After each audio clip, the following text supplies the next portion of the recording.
innovación radica en generar la capacidad de transformarnos como comunidad educativa. Es una mecánica de formación colectiva, garantizar el derecho a una educación de calidad. Eso es innovar, realmente lo logramos.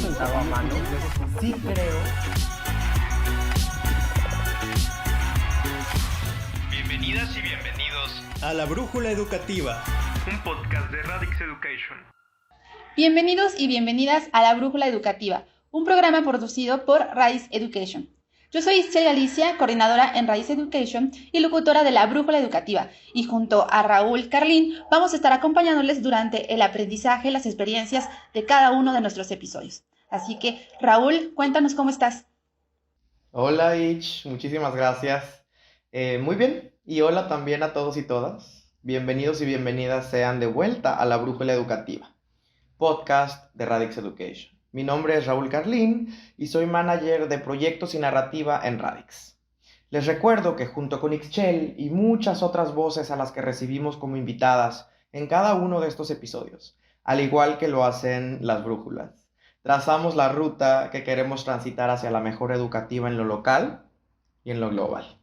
Y para hablar del tema del día de hoy, Educación para la Paz, le damos la calurosa bienvenida a Romy Acosta. Ella es de Juconi, ella viene de Juconi. Cuéntanos, Romy, ¿cómo estás? Qué gusto tenerte aquí. Hola Raúl, muchas gracias. Hola Ixchel. Me siento muy honrada, muy contenta de haber sido invitada a participar en este podcast. Gracias a Radix Education por considerar a Juconi, ¿no? Para platicar un poco acerca de este tema. Yo soy Romy Acosta, directora del Instituto Juconi. Fundación Juconi México es una organización de la sociedad civil que se dedica a prevenir y atender la violencia contra niñas, niños y adolescentes. Y me gusta mucho hablar de este tema de educación para la paz porque también es parte, ¿no? del trabajo que nosotros hacemos y del mandato de nuestra organización. Entonces, muy contenta de estar aquí con ustedes. No, contentos nosotros, Romy. Muchas gracias otra vez. Y justo el tema del día de hoy es educación para la paz. Romy, creo que lo primero que tendríamos que hacer es que nos contaras qué entendemos precisamente por este concepto, por educación para la paz, y por qué a quienes nos dedicamos a la educación, inclusive a quienes no, debería importarnos, deberíamos estarlo promoviendo en nuestros espacios. Romy, cuéntanos un poco. Sí, Raúl, de verdad, primero decirles que me siento muy agradecida de que hayan decidido tocar este tema, ¿no? Porque creo que es algo imperativo en estos momentos en el mundo. Y bueno, la educación para la paz es un enfoque que está buscando promover la convivencia armónica en los ambientes escolares a fin de favorecer relaciones seguras que permitan el aprendizaje, ¿no? Hoy en día las teorías y los trabajos e investigaciones de neurociencias ya nos muestran que para que se pueda dar el aprendizaje de cualquier disciplina, de cualquier información, de cualquier situación, es importante la relación que tienen los agentes educativos con los educandos, ¿no? Entonces, no solo lo académico es relevante, sino también los valores y la cultura de respeto que se va a dar entre las personas en ese ambiente, ¿no? En este sentido, el enfoque de Educación para la Paz lo que hace es formar, ¿no? En valores que ayudan también a solucionar conflictos y mejoran la convivencia. Las personas siempre vamos a tener diferencias, ¿no? Porque somos diversas y diversos, y justamente la educación para la paz lo que propicia es favorecer, ¿no? El poder dialogar y el poder co-construir, ¿no? Los aprendizajes en los ambientes escolares. En Juconi nosotros lo asimilamos como un elemento súper importante de nuestra metodología, es crucial, es central, ¿no? En el caso del ámbito escolar, nosotros le llamamos ambientes escolares seguros. Es súper importante decir que nosotros tomamos lo que tiene que ver con ambientes seguros de una metodología que se llama Modelo Santuario de Sandra Bloom, que es un modelo más que viene de la salud mental, de la promoción de la salud mental y el trabajo en trauma, pero que nosotros lo adaptamos para configurar, digamos, espacios educativos físicos, pero también relacionales, o sea, no solamente el ambiente, o sea, el edificio de la escuela, ¿no? Sino lo que pasa dentro, las relaciones que ocurren dentro del ambiente, que propician la convivencia segura para favorecer los aprendizajes. Y aquí nada más quiero puntualizar que estos ambientes, porque cuando hablamos de ambientes a veces pensamos solamente en la caja, en el edificio, Y lo que configura, digamos, un ambiente escolar seguro es la seguridad física, sí, pero también la social, moral y psicológica. Digamos, no se te tiene que caer el edificio, pero también en lo social implica que las relaciones que se están dando en el ambiente son seguras, hay apego seguro. Nosotros hablamos mucho del apego, que a veces el apego está como un poco, se piensa que no hay que apegarse. Sí es importante apegarse porque las figuras docentes, ¿no? Cuando son seguras y propician un apego seguro, facilitan también la conexión con el aprendizaje, ¿no? En lo moral, que creo que lo moral es súper importante, no moral en el sentido como de juzgar, sino en el sentido de que si nosotros creemos en ciertos valores en este ambiente, también debemos vivirlos. Y debemos animar a la gente a vivirlo, no solamente que yo pienso, bueno, el enfoque en fortalezas es parte de mis valores, o el respeto es parte de mi valor, pero yo le grito a un niño, ¿no? O le grito a mi compañero docente, ¿no? Compañera. Entonces, la seguridad moral implica que los valores que decimos, que son los valores en los que creemos en esta escuela o en este ambiente escolar, son vividos dentro del ambiente, en las relaciones y en las dinámicas. Y en lo psicológico también es importante que no se pierda la individualidad, ¿no? Que todas las personas que estamos en este ambiente somos igual de importantes y tenemos que tener, ¿no? El poder sentirnos a gusto con nosotras y nosotros mismos en este ambiente, en la interacción, ¿no? Básicamente, para nosotros eso es la educación para la paz. Qué interesante, Romy, y me encantan, quisiera rescatar algunas de las ideas que has compartido con nosotros. Me encanta cuando hablas del vínculo, ¿no? De que cuando hay un vínculo. Creo que también en una conversación que tuvimos con el doctor Manuel Gilantón hablaba de la importancia de la construcción de este vínculo pedagógico, ¿no? Y cómo muchas veces este vínculo pedagógico está construido no desde los valores que quisiéramos impulsar, ¿no? Está a veces construido, por ejemplo, desde la jerarquía, desde la verticalidad, desde la propensión al miedo, ¿no? Y creo que cómo pasamos de este paradigma un poco de la escuela del siglo pasado, ¿no? Al nuevo paradigma, yo creo que deseable, del vínculo pedagógico que está sostenido en la idea del respeto, en la idea del amor, en la idea del reto al aprendizaje, ¿no? Y todo esto que tiene que ver, sí, que desemboca en lo que llamas también ambientes escolares seguros. Y quiero también subrayar este gran concepto porque nosotros en Radix Education lo promovemos mucho. Nosotros solemos llamarle ambientes de aprendizaje seguros, ¿no? Que también es algo que se suele utilizar un poco para también no solo hablar de lo que sucede dentro de la escuela, sino fuera de la escuela y que quizá tiene que ver también con la comunidad. Pero quiero también, quiero retomarlo porque muchas veces, como bien lo mencionas, cuando escuchamos la palabra seguridad, ¿no? O un ambiente seguro, nos solemos remitir solamente a la seguridad en términos físicos, ¿no? Pero me sumo a ti y a Juconi completo cuando nos hablan de que los ambientes escolares seguros deberían apelar a una seguridad mucho más integral. Una seguridad, sí, por supuesto, física, que debería ser pues, básica, ¿no? En una escuela necesitamos que los estudiantes, todos sus miembros, estén físicamente seguros, ¿no? Que su integridad física se vea segura, pero también en la cuestión relacional. Me encanta cómo este adjetivo que pone sobre la mesa, en términos de las relaciones que los miembros de la comunidad construyen entre sí, ¿no? Como que éstas sean seguras, pero también una seguridad psicológica. Nosotros en Radix hablamos mucho de la seguridad psicológica en términos de, por ejemplo, las y los docentes en nuestras aulas, cuánta seguridad psicológica proveemos a nuestros estudiantes para que tengan la confianza de equivocarse, ¿no? Por ejemplo, sin que se sientan juzgados por este hecho, sin que sientan que el error es un fracaso fatal, y que no lo vean más bien como una oportunidad para el aprendizaje. Esta seguridad psicológica de eso trata, pero también seguridad emocional. ¿Cuántos somos capaces de contener emocionalmente a nuestro grupo de estudiantes? De permitirles ser vulnerables, ¿no? De permitirles atravesar por diversas emociones en el aula y en la escuela, sin necesidad de que siempre los estemos empujando a vivir una sola emoción, porque a veces creo que como docentes estamos acostumbrados a a que siempre estén atentos, presentes, felices, dispuestos, y eso así no somos los seres humanos, ¿no? Somos más bien un roller coaster, a veces la vida es una montaña rusa. Entonces subrayo esto y celebro que lo traigas a la conversación, me encanta, pero también quiero saber qué es lo que Itzel tiene que contarnos sobre su percepción de este tema. Ich, cuéntanos. Muchísimas gracias, Raúl, y muchísimas gracias, Romy. Creo que una de las primeras cosas que se me vino a la mente al escucharte, Romy, es la importancia de generar conciencia.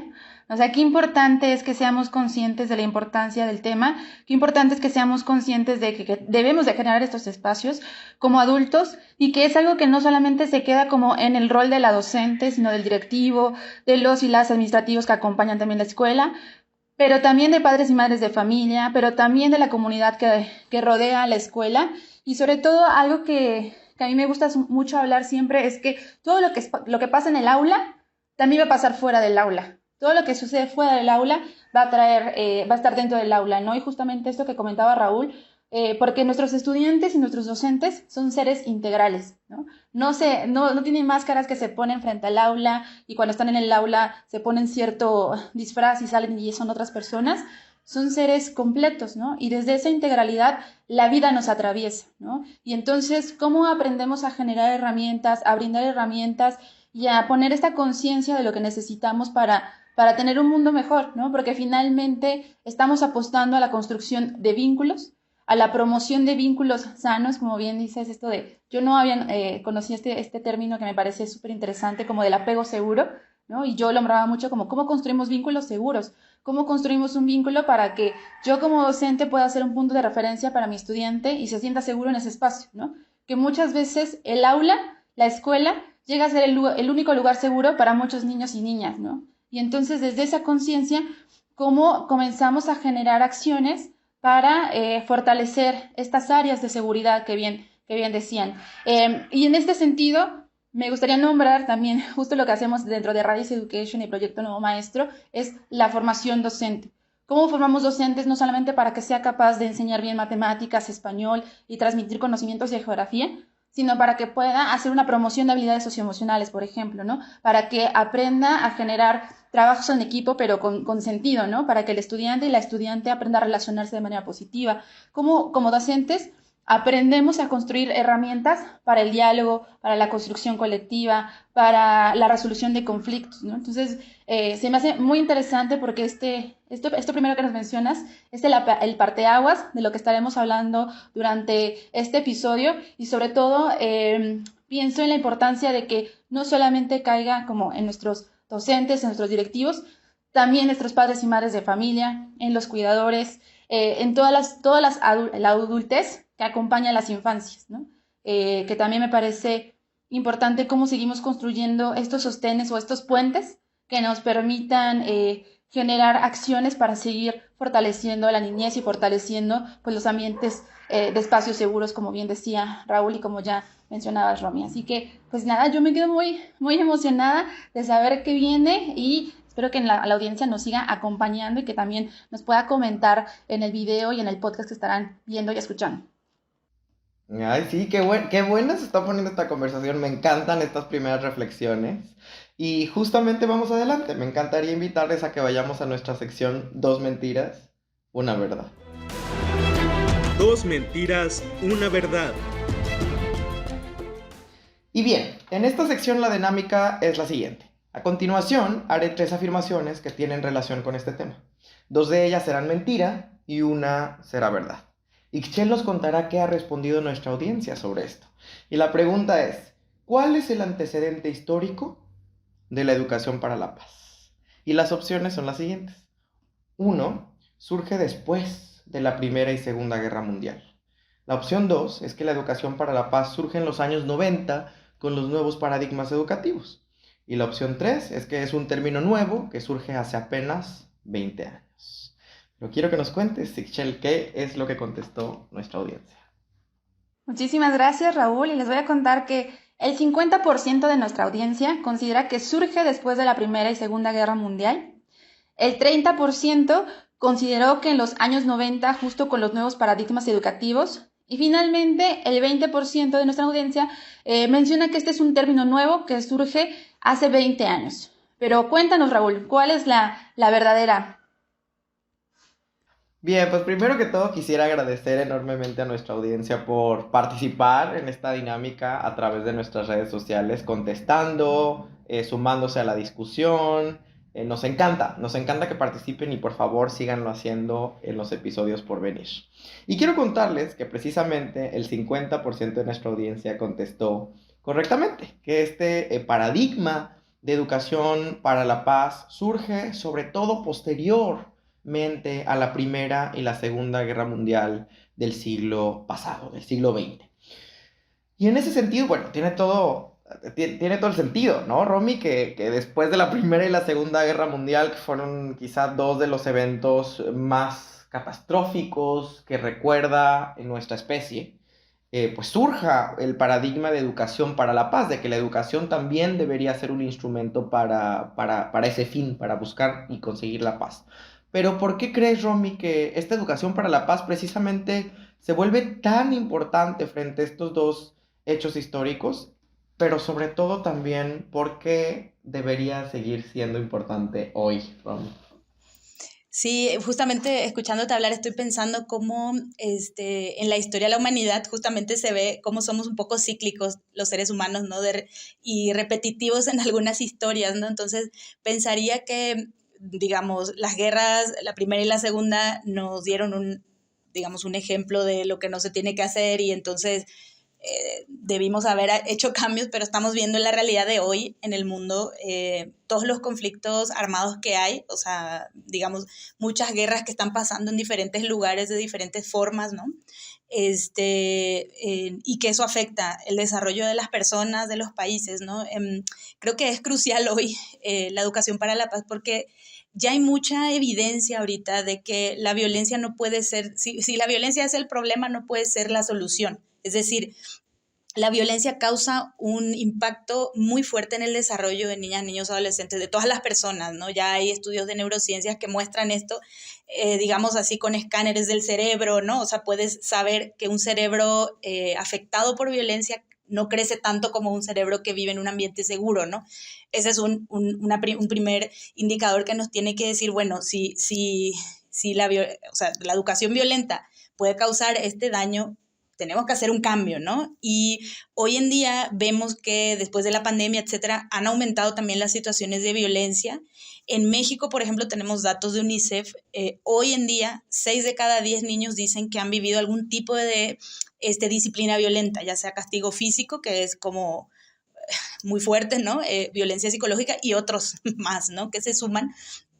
Esto no puede no tener una consecuencia en el desarrollo de estas niñas, niños y adolescentes y por ende también en el desarrollo del país, ¿no? O sea, digamos, siempre cuando promovemos, por ejemplo, la crianza positiva, ¿no? Que es como el opuesto a la disciplina violenta y que es parte de la educación para la paz en el ámbito familiar, siempre tenemos que traer a colación el desarrollo de los países porque no sé por qué la gente no piensa que el simple dolor de un niño cuando está siendo golpeado o lastimado no es suficiente para decir, no, esto no es algo viable, tenemos que hacer algo diferente, ¿no? O porque pienso que si le enseño a un niño con golpes, él no va a ir a repetirlo en la escuela, ¿no? Que en el ámbito escolar justamente se repiten todas estas, o se reviven, ¿no? Todas estas situaciones de violencia que se están experimentando en los ambientes comunitarios y familiares. Y pienso que es necesario trabajar en todos los ámbitos, ¿no? Para prevenir la violencia y también para sanarla. Algo que nosotros siempre decimos es que muchas veces un niño, por ejemplo, a una escuela ya llega, ¿a qué edad llegan? A los 3, ¿no? El preescolar. Algunos van a guardería, pero cuando ya pasaron 3 años de la vida de una persona, ya hay una experiencia previa. Yo creo que es importante decirles a las y los docentes que niñas, niños y adolescentes cuando llegan a las aulas llegan ya con una mochila de experiencias que muchas veces no son las mejores, ¿no? Y el ambiente escolar, como tú decías, Raúl, y también Ixchel, es un ambiente que te permite sentirte seguro. Y cuando tú decías, a veces es el único lugar, ¿no?, que los niños se sienten seguros, yo te asentía, porque la verdad es que nosotros hemos visto en nuestro trabajo en Juconi que hay muchos niños que se brincan en las tardes a la escuela porque es el único lugar donde pueden jugar, por ejemplo, ¿no? Entonces, la educación para la paz, un ambiente de paz educativo, es crucial, ¿no? Es crucial porque acompaña el fortalecimiento de la resiliencia de niñas y niños. Yo siempre recuerdo, y en nuestro blog de Juconi escribí un artículo al respecto de mi maestra de segundo grado, ¿no? Siempre hay un referente educativo. Si tú le preguntas a cualquier persona, en la vida de las y los adultos, vas a encontrar un educador, maestro, docente, catequista, lo que sea, que les dijo, tú puedes, tú vas a poder lograrlo, que les ayudó a fortalecer su resiliencia en momentos difíciles. Y pienso que no tenemos que ser psicólogos de nuestros alumnos, porque no estoy diciendo eso, ni tenemos que ser terapeutas, pero sí podemos ser tan seguros, tener un apego tan seguro, como decía Ixchel hace rato, que estaba yo nombrando al inicio, que le permita al niño tener, o a la niña, construir una confianza con nosotras y nosotros para, al menos en ese tiempo que está en la escuela, poder conectarse con el aprendizaje, poder conectarse con sus habilidades, con sus potencialidades, ¿no? Y como mencionando otra vez un poco la teoría clásica, ¿no? Si nosotros no fortalecemos las posibilidades de llegar, de estas niñas y niños, de llegar a su máximo, su pleno potencial, tampoco van a convertirse en ciudadanos que constituyan un desarrollo, ¿no?, para este país. O sea, digamos, si no pensamos en los individuos, al menos pensemos, ¿no?, a gran escala, el impacto que tiene esta función, ¿no? De acuerdo, Romy. Me encanta también esta perspectiva, digamos, histórica que estamos abordando en el episodio, porque definitivamente sí, o sea, creo que hay que reconocer de dónde viene el paradigma de la educación para la paz. No surge de la nada, no surge en el vacío, surge también como respuesta de, digamos, de las dinámicas de la humanidad, ¿no? Surge a partir de dos guerras que muchos, cuando leemos la historia de esas guerras, las encontramos, sobre todo la Segunda Guerra Mundial. Debería ser difícil encontrarle sentido a una guerra de esa naturaleza, ¿no? Pero creo que muchas veces al mismo tiempo pensamos en esas guerras como algo consumado, finito, como algo que no podría suceder en nuestro siglo. Y estamos viendo que, si bien no hay una guerra mundial como tal, sin embargo, seguimos en pleno 2022 viviendo invasiones, un país invade el otro, lo ocupa, etc. En pleno 2022 hay propaganda de guerra, hay misiles y bombas sobre los parques en donde los niños juegan. Pienso, por ejemplo, en Ucrania, ¿no? Y eso me recuerda, voy a remitirme a una canción que me gusta mucho, de The Cranberries, que seguro ustedes conocen, la de Zombies, es muy, muy famosa. Y una parte de la letra dice, "They are fighting with their tanks and their bombs and their bombs and their guns", ¿no? Ellos están peleando con sus tanques y sus bombas y sus armas. Y así como en el siglo pasado hubo dos guerras mundiales, insisto, hoy no hay guerras, no, mundiales, pero hay guerras aún, y tanques y bombas y armas. Y creo que la educación para la paz nos recuerda que es importantísimo seguir repitiéndonos aquella frase de Nelson Mandela que nunca deberíamos olvidar, ¿no? Que la educación es el arma más poderosa que puedes usar para cambiar el mundo.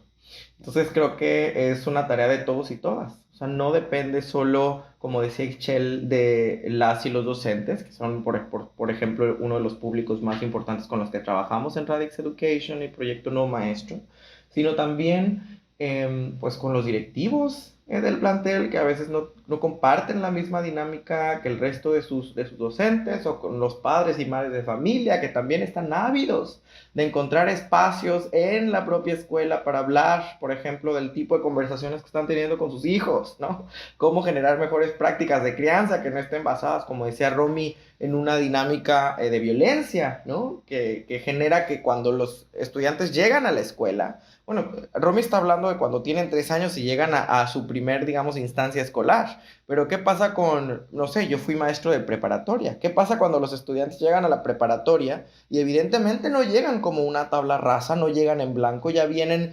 cargando consigo una serie de violencias que la escuela por sí misma también, o sea, tampoco es capaz de desarticular por sí sola? Entonces creo que hay que entender también ese complejísimo potaje, ¿no? De violencias, cómo la escuela puede ayudar un poco a paliar eso, pero digo, creo que, insisto, es una tarea de todos y todas, pero deberíamos estar hablando de este tema y de mecanismos puntuales que sé que en un momento más podríamos compartir también juntos y juntas aquí, Ixchel. Muchísimas gracias. Creo que hubo un momento de esta conversación en escucharles que me sentí tocada, como que en la experiencia de ser docente siempre te enfrentas con estos desafíos que vienen con los y las estudiantes, ¿no? Como que hay algo que me gusta nombrar y es la amorosidad, ¿no? Y esta parte de la pedagogía del amor. Y cuando uno está como docente frente al aula, es inevitable sentir pues solidaridad y empatía por tus estudiantes, ¿no? Es inevitable darte cuenta que están sufriendo situaciones de violencia, ¿no? Y que incluso hay estudiantes que el único momento en el que tienen techo arriba de sus cabezas es en la escuela, ¿no? Que el único momento en el que comen es en la escuela, que el único momento en el que hablan con alguien y que son escuchados es en la escuela. Y creo que justo una de las cosas que también retomaba Romy es que esta es una realidad que nos ha alcanzado y que no se va, ¿no?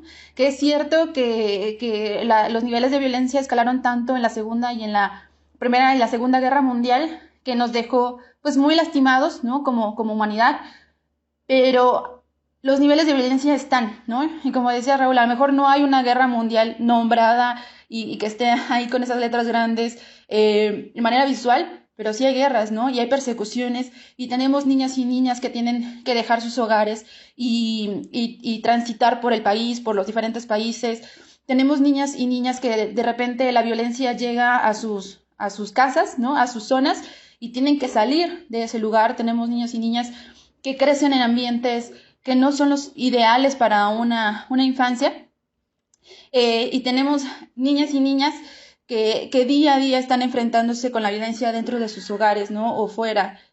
Yo recuerdo mucho en una experiencia que tuve al trabajar en escuelas en el conurbano bonaerense. Teníamos niñas y niñas que a veces dejaban de ir a la escuela porque los podían asaltar, ¿no? En el transcurso. O teníamos niñas y niñas que tenían que dejar la escuela porque los obligan a trabajar. Y esa no es una realidad aislada, ¿no? Que eso es lo más triste, ¿no? Es una realidad que está aquí presente y a la vuelta de la casa, ¿no? A vuelta de la escuela.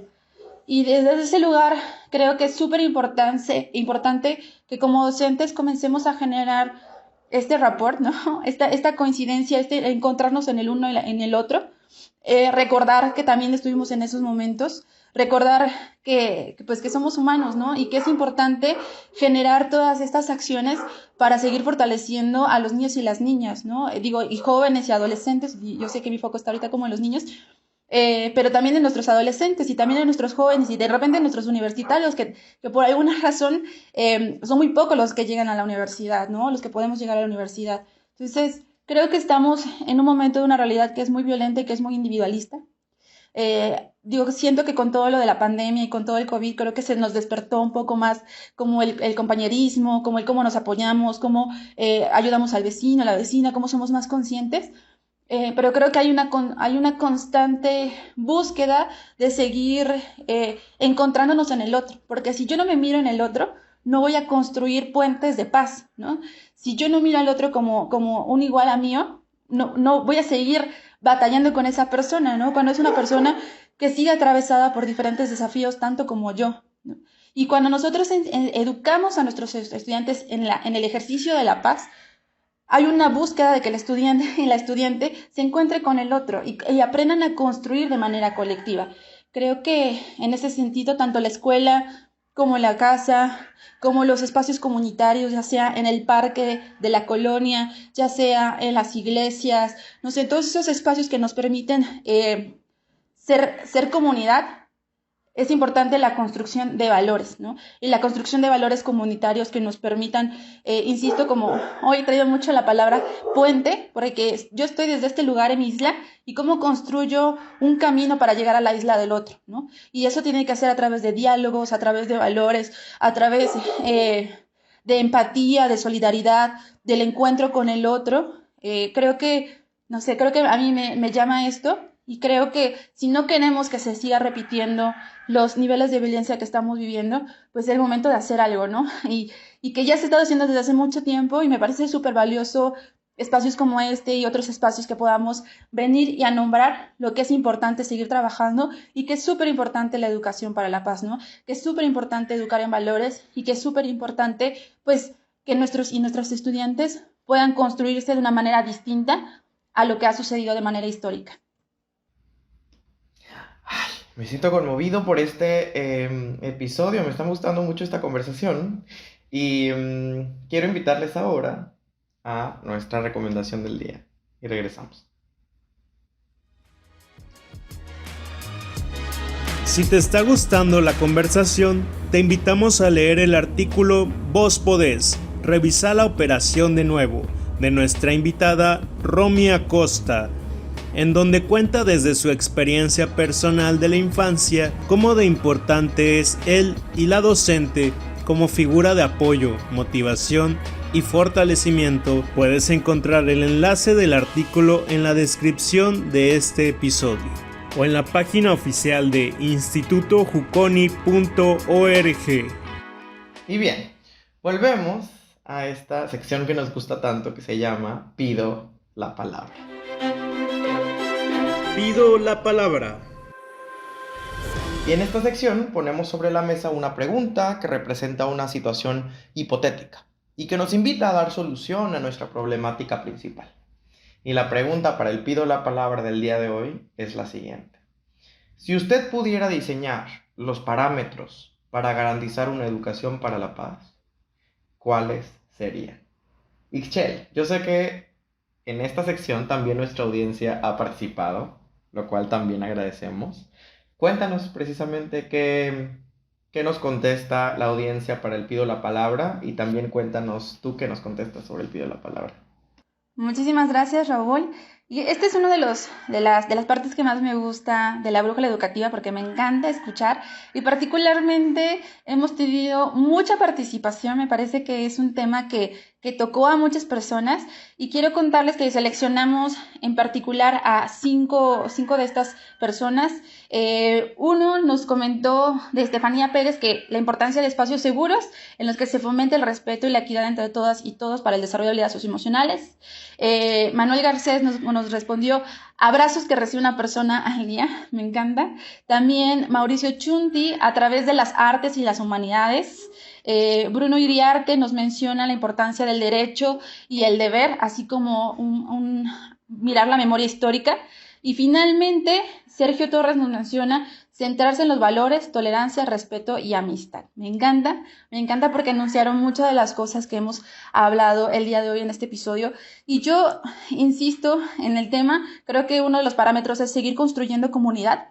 Para seguir acabando la violencia tenemos que mirarnos de manera como un equipo, debemos de mirarnos como en esta construcción de lo que queremos hacer y justo las comunidades son diversas, ¿no? Las comunidades tienen elementos que son distintos, pero trabajan por un bien común, ¿no? Y creo que eso es lo que debemos hacer dentro de las aulas, cómo los y las estudiantes aprenden a respetarse en esas diferencias, pero aprenden a construir en común, ¿no? Aprenden a construir en común, no solamente para ellos y para ellas, sino para los demás, ¿no? Y creo que ese es un gran ejercicio. Cuando yo salgo de mi foco, de mí misma, ¿no? Yo mirándome en el espejo nada más, y abro la ventana y veo que hay un montón de personas que están ahí existiendo junto a mí, y entonces, ¿cómo construimos esa existencia conjunta?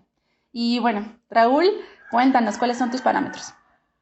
Pues de acuerdo contigo, querida Ich, y con toda nuestra audiencia, me encanta escuchar lo que nos compartieron. Y yo destacaría como parámetros de la educación para la paz, sobre todo los 4 siguientes. Uno, que tiene que ver con cómo estamos educando en el respeto a la diferencia, ¿no? Creo que las aulas, cada una de nuestras aulas son un microcosmos de la sociedad entera, ¿no? Lo que pasa en nuestras aulas están llenas de diversidad, ¿no? Están llenas de individualidades que sí, esperemos que se colectivicen, ¿no? Que entiendan la importancia del bien común, pero que creo que no deberíamos borrar su individualidad, la individualidad de cada uno de los estudiantes. Y creo que al contrario, deberíamos estar educándoles para que se sientan, se conciban diversos y que sepan que la diversidad está bien, no es algo que hay que tolerar, no es algo con lo que hay que convivir tapándose la nariz, ¿no? Sino precisamente que hay que celebrarla, que la diversidad nos hace bien. Entonces creo que un poco, insisto, el primer parámetro para mí sería el respeto a la diferencia. El segundo parámetro sería la cultura del diálogo y el trabajo sobre comunicación efectiva. Yo escribía alguna vez que para mí el diálogo es un encuentro entre dos mundos, ¿no? Dos mundos que se funden, que se confunden, que se congregan, que se disgregan, ¿no? Y a través del diálogo los seres humanos ciframos y desciframos nuestra existencia, nombramos nuestros dolores colectivos y arrojamos luz sobre aquello que pervive en la oscuridad. Pero un poco la pregunta es, ¿qué tipo de diálogos estamos sosteniendo con nosotros mismos y con el otro, ¿no? Y sobre eso quisiera poner sobre la mesa cómo es que en Radix Education trabajamos la comunicación efectiva con las y los maestros. Y un poco lo que hacemos es, de manera muy vivencial, muy experiencial, les compartimos este marco de referencia de Otto Scharmer, los niveles de conversación, ¿no? Estos 4 niveles de conversación que son la charla, el debate, el diálogo reflexivo y el diálogo generativo. Y un poco nuestra invitación es que cada vez más podamos tener diálogos reflexivos y generativos, el nivel de conversación número 3 y 4, porque eso implica que tenemos que escuchar activamente. Un poco la expectativa aquí es que en los diálogos que tengamos sepamos escuchar, pero escuchar con todo el ser, ¿no? No es lo mismo que simplemente oír, recibir sonidos, sino realmente escuchar empatizando, cancelando el juicio, buscando entender lo que la otra persona tiene que decirme, reconocer que tiene un lugar tan legítimo como el mío en el mundo. Entonces creo que eso es importante. El tercer parámetro tendría que ver con enseñar muy puntualmente a estudiantes, pero también a docentes, directivos, padres y madres de familia, la habilidad socioemocional que se llama resolución pacífica de conflictos y enseñar herramientas puntuales. Nosotros algo que hacemos en Radix también en Proyecto Nuevo Maestro, en el taller que tenemos sobre resolución de conflictos, es este método PIHEP, ¿no? De Elizabeth Creary. Este método PIHEP, que por sus siglas significa P de parar, ¿no? Cuando detectas un conflicto, en vez de reaccionar, para, ¿no? Luego de la P viene la I, identifica cuál es el problema. ¿Es realmente un conflicto latente o es un pseudo conflicto que podrías no escalar si así lo decides? Después de la P y la I viene la G, generar. Genera con esa persona o ese grupo de personas una serie de posibles soluciones, ¿no? Enfócate en solucionar el problema en lugar de escalarlo. Luego de la P y de la I y de la G viene la E. Evalúa. Evalúa que esa serie de soluciones funciona. Funciona para ti, funciona para la otra parte, ¿no? Ahí, digamos, esto que llamamos ganar-ganar.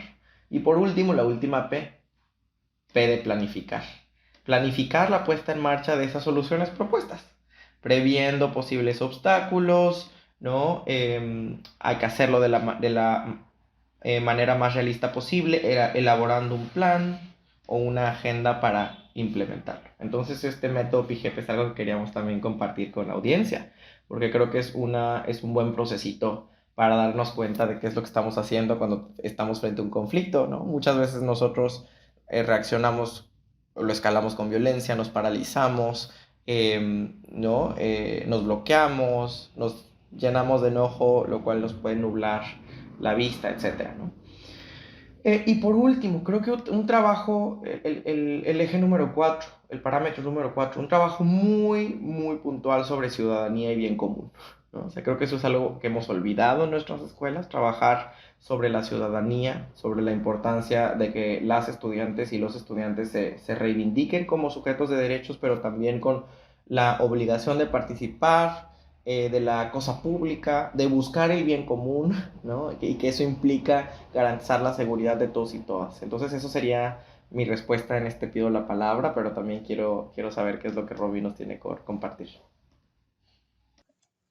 Sí, mientras les escuchaba Itzel, Raúl, estaba pensando mucho acerca de cómo sumar, digamos, a los componentes que están mencionando.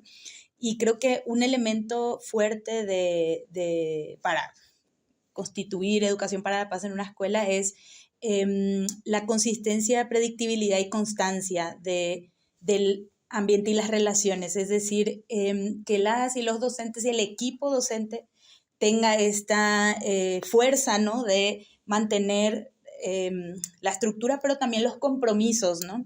Y estoy hablando de algo muy fuerte porque requiere esta seguridad moral, que es que lo que creemos en este equipo lo vivimos entre nosotras y nosotros primero, antes de pedirle al docente o la docente que lo transmita a niñas y niños y familias, ¿no? En este sentido, yo quiero apelar también a usar la palabra compasión en inglés, como en la versión en inglés, porque a veces en español pensamos que es tenernos pena, etcétera, y no es eso. Compasión como de tener esa empatía entre nosotras y nosotros como docentes y trabajar en conjunto, ¿no?, para construir esta seguridad moral que implique que nos sentimos a gusto en nuestro trabajo, todas y todos, y que también cuando no estamos bien,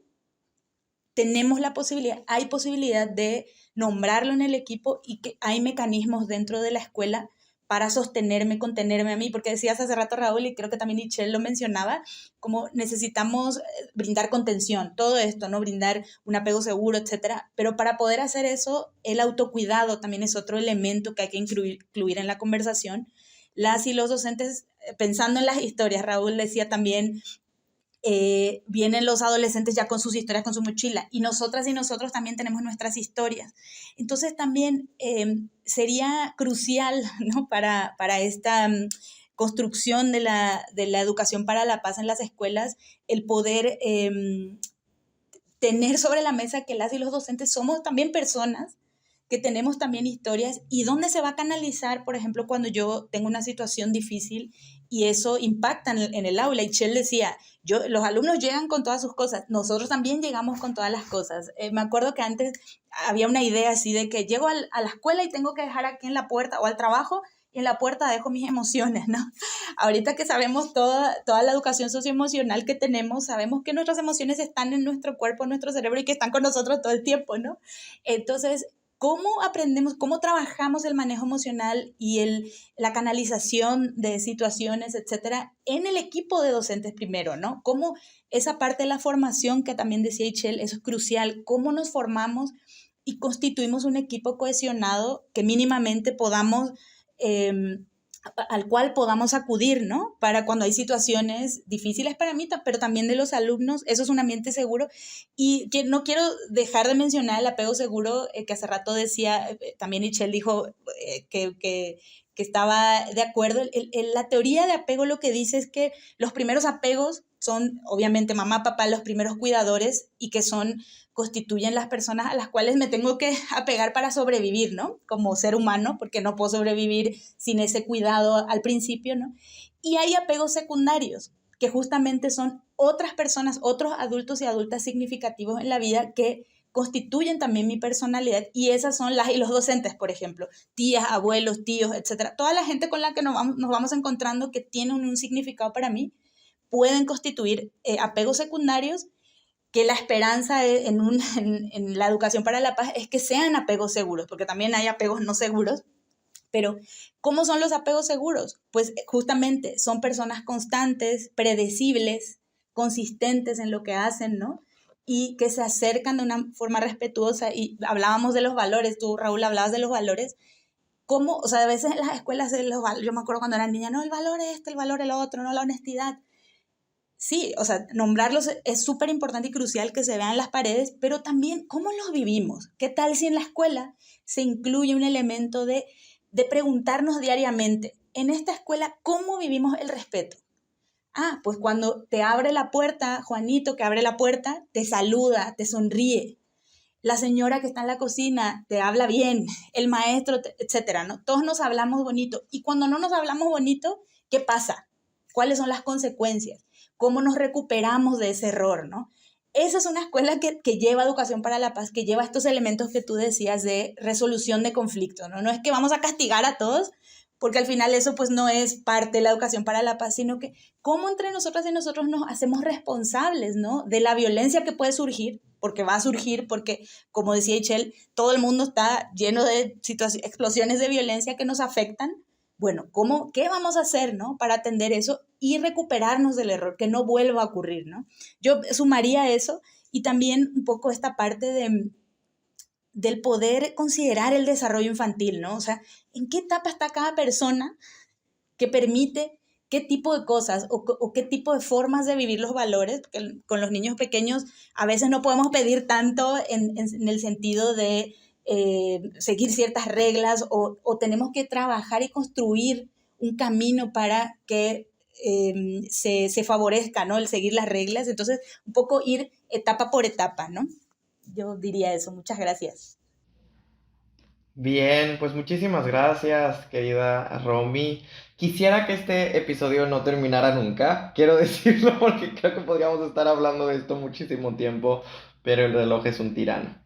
Quisiéramos agradecerte a ti y a la audiencia por este espacio. Muchísimas gracias, Ixchel, por tu anfitrionía. Yo soy Raúl Carlín y este ha sido un episodio más de La Brújula Educativa, un espacio de ustedes, para ustedes. Gracias y hasta la próxima. Pues muchísimas gracias. Yo también me voy muy, muy inspirada y motivada y reflexionando mucho sobre mi práctica docente. Y pues yo me voy muy feliz. Soy Ixchel Galicia. Muchísimas gracias a la audiencia por acompañarnos. Muchísimas gracias, Romy, por estar con nosotros. Esperemos que pronto vuelvas a regresar a La Brújula Educativa. Este es un espacio de Radix Education y pues nos estaremos viendo pronto. Muchas gracias a ustedes. Yo soy Romy Acosta de Fundación Juconi. Gracias, Raúl. Gracias, Ixchel y Radix Education por esta posibilidad de intercambiar ideas. Y claro, yo también espero que pronto me vuelvan a invitar. Muchas gracias. Visita nuestro sitio web www.radixeducation.com y síguenos en nuestras redes sociales como Radix Education.